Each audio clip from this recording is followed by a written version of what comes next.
Hey, it's Christian with St. Augustine TV. St. Augustine, Florida, the oldest city in America, a place of timeless charm and centuries-old stories.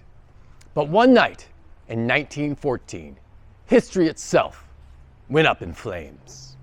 In the early 20th century, St. Augustine was booming. Elegant Victorian and wooden hotels and bustling shops filled the streets between St. George and the bayfront. Visitors arrived by train to stay in the Grand Monson House or the Florida House Hotel, drawn by sea breezes and the allure of Gilded Age grandeur. But behind that charm was danger. Dense wooden construction, narrow streets, and a fire department still relying on antiquated horse-drawn wagons and bucket brigades. It was a tragedy waiting for a spark to ignite. Shortly after 1 a.m. in the morning on April 2nd, 1914, a watchman, S.A. McCormick, noticed smoke rising from the Florida House Hotel. He rang the alarm, but by then, flames were already roaring through the second floor. Guests awoke to a nightmare. Some of the guests escaped by ladder. Others leapt from windows. Within minutes, the inferno spread north and east from St. George Street to the bayfront, devouring everything in its path. The wind carried the fire across rooftops. The Claremont Hotel, the Monson House, and dozens of businesses and homes went up in flames. The city's small fire brigade fought bravely, joined by soldiers from the local garrison who rushed to help.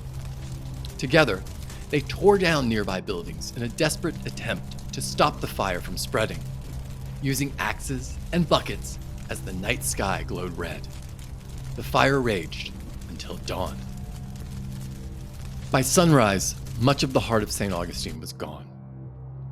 Entire blocks between Treasury and Hippolyta Streets were reduced to smoldering ruins. The St. Johns County Courthouse, the Vetter Museum, which housed the St. Augustine Historical Society with its countless artifacts of Florida's colonial past, were lost forever. The damage was estimated to be upwards of $750,000, about $25 million in today's money. This was an enormous sum for the little town. While only one life was lost that night, the city's spirit was shaken to its core. With World War I raging in Europe, rebuilding would take some time. From the ashes, St. Augustine rebuilt. It experienced a building boom during the 1920s, which included building the Bridge of Lions. The wooden hotels were replaced with sturdier masonry buildings. The fire prompted a complete modernization of the city's fire department, transforming St. Augustine's approach to public safety. What began as a tragedy became a turning point, one that reshaped the skyline that we see today. Walk those same streets today, St. George, Hippolyta, Treasury, and you walk over the footprints of 1914's Inferno. Every brick downtown stands as both a memorial and a triumph, proof that even in the face of destruction, the nation's oldest city endures. This was the Great Fire of 1914, when the ancient city faced flames and rose like a phoenix from the ashes. For more St. Augustine history and local content, don't forget to like and subscribe and leave a comment below.